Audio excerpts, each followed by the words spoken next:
खबर कूच बिहार से है। राज्य की आवास योजना को लेकर अक्सर बीजेपी पक्षपात के आरोप लगाती रही है, लेकिन कूच बिहार में कई बीजेपी नेता के परिवार को तो कभी बीजेपी विधायक के भाई खुशी मोहन सरकार को राज्य सरकार की आवास योजना का लाभ मिला है। तृणमूल कांग्रेस का यही दावा है। कूच बिहार उत्तर विधानसभा क्षेत्र के बीजेपी विधायक के भाई को भी इस योजना के तहत घर मिला है। शनिवार को कूच बिहार उत्तर विधानसभा क्षेत्र में तृणमूल कांग्रेस की कार्यकर्ता बैठक होने वाली है।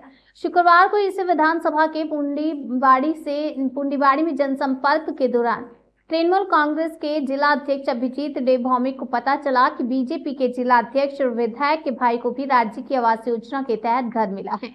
इस जानकारी के बाद वे उनके घर पहुंचे और परिवार से मुलाकात की। वहीं आवास योजना का घर मिलने से बीजेपी जिला अध्यक्ष के करीबी रिश्तेदार बेहद खुश हैं। दिलचस्प बात यह है कि बीजेपी जिला अध्यक्ष खुद उत्तर विधानसभा क्षेत्र के विधायक भी हैं और उनके रिश्तेदारों ने मुख्यमंत्री ममता बनर्जी को धन्यवाद दिया। সংযোগে বিভিন্ন আবাসের যোজনা ঘরের আপনি কাজ খতিয়ে দেখেন, কি বলবেন? আমরা তো বিধায়কের বাড়ি দেখে আসিনি, আমরা সারা জেলাতে কোনো না কোনো অঞ্চলে প্রত্যেক দিনই ঘুরছি। তাতে মানুষের সাথে কথা হচ্ছে, তাদের সমস্যা জানতে পারছি, শুনতে পাচ্ছি।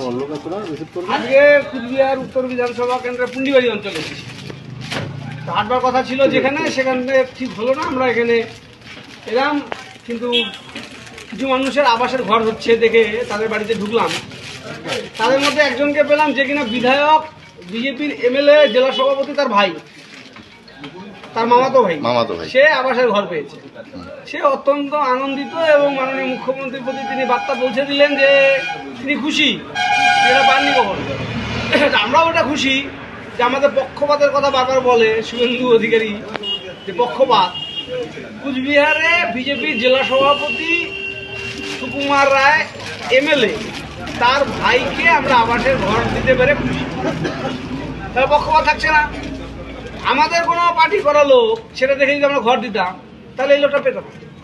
তো মাননীয় মুখ্যমন্ত্রী যে ব্যবস্থা নিয়েছেন ঘর বন্টনের ক্ষেত্রে, সেটা সঠিক।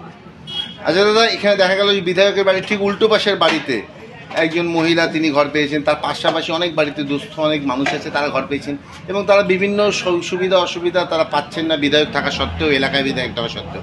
কি বলবেন এই বিষয়ে? পাটকাঠি দিয়ে বানানো ঘর, পাটকাঠি দিয়ে বানানো ঘর, সেখানে থাকেন 4 মেয়েকে নিয়ে বাবা মা, তার বাড়িতে আবাসের ঘর। এটা দেখে আমাদের আনন্দ অনুভব হচ্ছে যে এটা একটা হিস্টোরিক্যাল পদক্ষেপ মাননীয় মুখ্যমন্ত্রী নিলেন, যেখানে 1 টাকা সেন্ট্রাল গভর্নমেন্টের কন্ট্রিবিউশন।